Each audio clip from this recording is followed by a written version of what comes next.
का question number 12, इसमें है suppose only one good X is produced in the country. Output of good X during 2018, 2019. हमेशा question को पढ़ के अपने फॉर्म में लिख लेना चाहिए पहले कि हमें किस फॉर्म में चाहिए, ठीक है। तो 2018 में 100 यूनिट्स है, फिर इसमें 110 यूनिट्स। द मार्केट प्राइस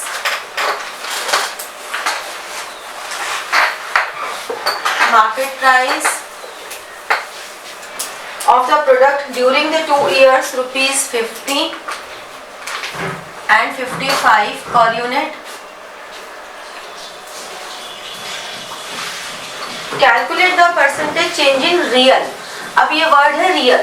जब हम रियल की बात करते हैं तो हम क्या बात करते हैं? कांस्टेंट प्राइसेस की, है ना। जैसे रियल की बात आएगी वैसे ही कांस्टेंट प्राइसेस की बात आ गई। तो calculate the percentage change in real gross GDP in year 2019 using 2018 as base year. अगर ये लाइन नहीं भी लिखी होती कि 2018 एज बेस ईयर, तब भी हम 2018 को ही बेस ईयर लेके चलते हैं। तो सबसे पहले तो जीडीपी निकालना है, जो होगा quantity into price per unit, यानी कि ये हो गया 5000 100 इंटू 50। और क्योंकि रियल जीडीपी निकालना है तो हम बेस ईयर का ही प्राइस लेंगे, यानी कि 110 इंटू 50, ठीक है। करंट ईयर की quantity with base year price, तो ये आ गया 5500। अब चेंज इन रियल जीडीपी कितना हो गया? 5500 माइनस 5000, 500। परसेंटेज चेंज निकालना था ना हमें। Percentage change in real GDP, हमेशा हम जो भी फॉर्मूला यूज कर रहे हैं वो लिखना चाहिए। परसेंटेज चेंज के लिए कोई स्पेसिफिक फॉर्मूला लर्न करने की तो जरूरत है ही नहीं। जब भी हम परसेंटेज चेंज निकालते हैं तो हम कैसे निकालते हैं? जो भी चेंज हो रहा है upon GDP of base year into 100, तो यानी कि 500 अपॉन 5000 इंटू 100 कितना हो गया? 10%। तो अब जो स्टेटमेंट है इसमें लिखी हुई आंसर क्या लिखोगे? बॉक्स में डाल के therefore the percentage change in real gross domestic product in year 2019 using 2018 as the base year is 10%। Final statement ये लिख के उसको बॉक्स में डाल दो एक, ठीक है। तो उससे क्या होता है, एकदम आंसर पता होता है कि एग्जामिनर को कि आपको ये पता है कि आपसे मांगा क्या गया है, ठीक है। समझ में आया? और कोई क्वेश्चन है इसका?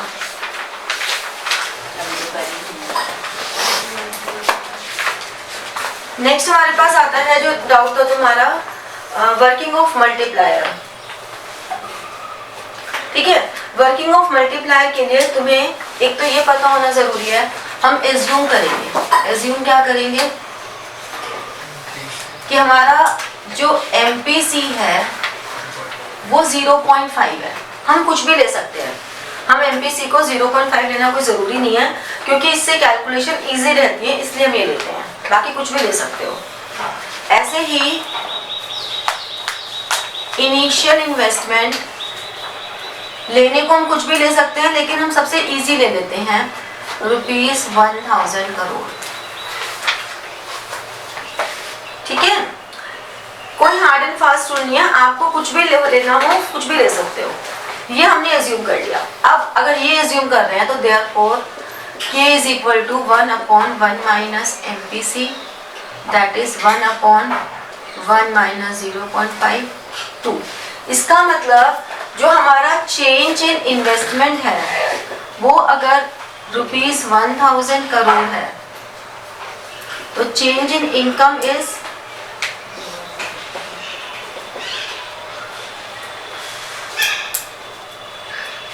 2000 करोड़, ये होना चाहिए। ये तो बेसिक न्यूमेरिकल हो गया। अब यहाँ तक पहुंचेंगे कैसे, वो वर्किंग हमें बतानी है। ये मिटा दो ना, ये मिटा दो।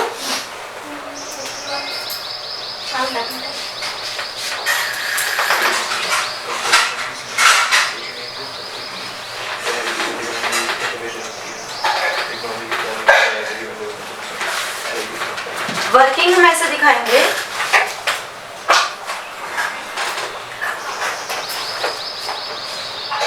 Initial investment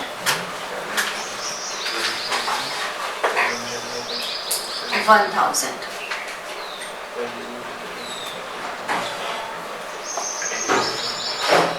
change in income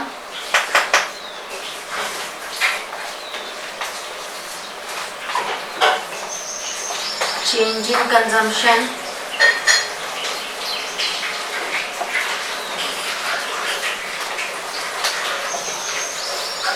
अब ये हमारा राउंड 1 है, ये 1000 है। चेंज इन इनकम हम कुछ भी ले सकते हैं, हम 1000 भी ले सकते हैं, हम 800 भी ले सकते हैं, हम 2000 भी ले सकते हैं। 2000 पहली बार में ले लेंगे तो वो गड़बड़ इसलिए हो जाएगी क्योंकि टोटल 2000 हो रहा है। तो कोशिश क्या करनी चाहिए कि 1000 से कम ले लो या 1000 लो। तो हमने 1000 इसलिए ले ली क्योंकि सबसे इजी होती है इसकी कैलकुलेशन, ठीक है। तो इस बात का ध्यान रखना कि कोई हार्ड एंड फास्ट रूल नहीं है कि दोनों वैल्यू सेम होगी, क्योंकि असर्शन रीजनिंग में ये आ जाता है कि initial in the round 1 change in investment is equal to change in income. क्योंकि जनरली बुक में देखो या हम पढ़ा रहे हैं, कोई भी पढ़ा रहा है, तो उसमें क्या हो रहा है, सेम ही लेके चल रहा है, तो तुम्हारे दिमाग में ये बैठ जाता है कि अच्छा सेम ही होता है, जबकि ऐसा नहीं है। हम इसको 1000 की जगह 800 भी ले सकते हैं, ठीक है। देखो अगर मैं यहाँ पे 1000 ले रही हूँ, मैं यहाँ पे सिर्फ 500 ले रही हूँ तो भी चलेगा। अब कैसे डिफरेंट हो जाएगा, 50% यानी कि इसका 500 कंज्यूम हो गया। फिर राउंड 2 ये जो कंजम्पशन होती है दूसरे की इनकम होती है, फिर इस 500 में से 50% कंज्यूम हो गया। फिर ये राउंड 3 आ गया, फिर इसका 125 हो गया, और ये राउंड्स तब तक चलेंगे जब तक कि ये वैल्यू 2000 ना हो जाए और ये वैल्यू 1000 ना हो जाए। ये तब तक चलेंगे राउंड n। अगर मैंने यहाँ पे स्टार्टिंग में 500 ले लिया तो ये 250 हो गया, फिर यहाँ 250, 125, यहाँ 125, 60, 2.5, और ये तब तक चलेगा जब तक कि ये 2000 ये 1000 ना हो जाए। ये राउंड 1 से लेकर राउंड n तक है, ठीक है, समझ में आया। इसी तरह से अगर मान लो मैंने ऐसे ले लिया कि MPC 0.75 ले लिया, ठीक है, तो यानी कि अगर MPC 0.75 है तो K की वैल्यू क्या हो गई, 4 हो गई, है ना। तो यानी कि अगर मेरा चेंज इन इन्वेस्टमेंट 1000 है और चेंज इन इनकम भी मान लो मैंने 1000 ले लिया, तो चेंज इन कंजम्पशन 750 हो गया। फिर यहाँ पे 750, अब 750 का 75%, ठीक है, तो ये कितना हो जाएगा, 750 का 1/4 निकाला तो ये हो गया, तो ये समथिंग 750 माइनस ए कर देंगे, कितना आ रहा है ये 150, 600, 5, 75, 62 पॉइंट समथिंग आएगा, शायद यही आएगा, करके देख लो बाकी एक बार, ठीक है। तो ये प्रोसेस भी टोटल 2000 है। हाँ तो तभी तो अब इसमें कम राउंड्स होंगे, इसमें टोटल 2000 क्यों होगा बेटा, अगर ये 4 है तो आपका चेंज इन इनकम भी तो 4000 हो गया, तो ये यहाँ पे 4000 आ जाएगा और फिर ये यहाँ पे 3000 आ जाएगी। यही तो मैं तुम्हें डिफरेंस बता रही हूँ कि हम क्यों 0.5 ले रहे हैं। लेने को हम कुछ भी ले सकते हैं, मैं इसको 0.6 ले सकती हूँ, 0.25 ले सकती हूँ, कुछ भी ले सकते हैं, 0.1 ले सकते हैं, तो 10% होता रहेगा। ठीक है, लेने को कुछ भी ले सकते हैं, बट सबसे इजी क्या रहता है 0.5 लेना, इसलिए हमने बोल दिया है। ठीक है, तो जब भी वर्किंग ऑफ मल्टीप्लायर अगर पूछी जाती है तो मल्टीप्लायर की डेफिनेशन लिखोगे, फिर एजम्पशंस लिखोगे, एजम्पशंस के बाद उसकी कैलकुलेशंस दोगे, फिर टेबल दोगे और फिर इस टेबल को एक्सप्लेन करोगे। तो चाहे 3 नंबर का हो और चाहे 6 नंबर का हो, आंसर ये इतना ही आएगा। सिर्फ 6 नंबर का अगर होगा तो हम उसमें एमपीसी को भी डिफाइन कर देंगे, साथ साथ में एक ये चीज और ऐड हो जाएगी। बाकी सब कुछ एज इट इज रहना है, कहीं कोई चेंज नहीं आने वाला। ठीक है, गॉट इट? और कोई डाउट है? इतना आपने जब पहले हम ये वाला चैप्टर कर रहे थे तो आपने टेबल के फॉर्मेट में सारे उसके इंस्ट्रूमेंट्स के थ्रू इंट्रोड्यूस कर, जैसे डेफिसिट डिमांड और एक्सेस डिमांड पे क्या इम्पैक्ट रहेगा सब, तो एक बार वो बना सकते हैं। टेबल बनवा दो। हाँ, ये हो गया, मिटा दो। समझता ही तो लिखा नहीं है। लिख लो। नेक्स्ट है EST 7 का question number 11। Suppose A sold timber produced in its forest to firm B. अब हमने क्वेश्चन को जब पढ़ा कि फर्म बी ने भी कुछ सोल्ड किया सी को, सी ने भी कुछ सोल्ड किया आगे, यानी कि 3 फर्म्स हैं। फर्म ए,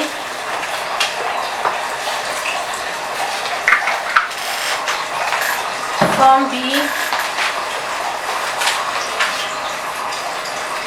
और फर्म सी, तीनों के कुछ सेल्स हैं, कुछ परचेज है और फिर इनका वैल्यू एडेड आएगा। तो हमेशा जब भी फॉर्म्स वाले क्वेश्चंस होते हैं तो उनमें कॉलम बना दिया करो। ठीक है, हम होने को ये भी कर सकते हैं कि पहले फॉर्म ए का निकाल लें, फिर बी का निकालें, फिर सी का निकालें, लेकिन देखो कितना टाइम लगेगा। एक ही चीज़ को हम बार बार लिखेंगे, sales by form A, sales by form B, तो कॉर्डिनल फॉर्म में बनाने से आपको लिखना कम पड़ेगा और वो ज़्यादा प्रेजेंटेबल भी लगता है। ठीक है, अब जैसे कि firm A sold timber produce in its forest to firm B for 1000 and firewoods to customer for fuel for 500, यानी कि टोटल इसकी सेल्स हुई 1500, जिसमें से बी की परचेजेस हो गई 1000। Firm B converted logs into planks and partly sold to furniture making firm C for 800 and remaining to private consumer 700। यानी कि फर्म B की जो सेल्स है वो 1500 है, जिसमें से उसने फर्म C को दिया 800 का।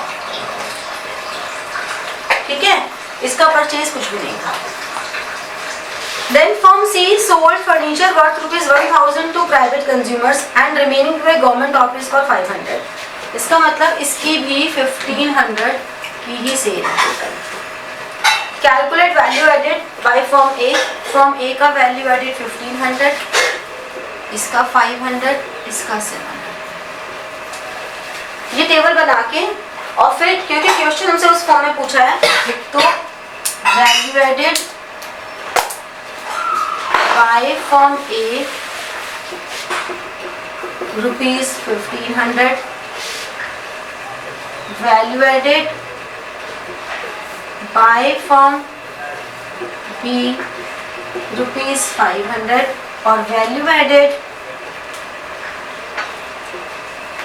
by firm C ₹700। ये हो गया। इस तरह से अपने आंसर को लास्ट में प्रेजेंट कर दो। ठीक है, simple. So like, share and press the bell button for getting your notifications and comment. ठीक है, thank you.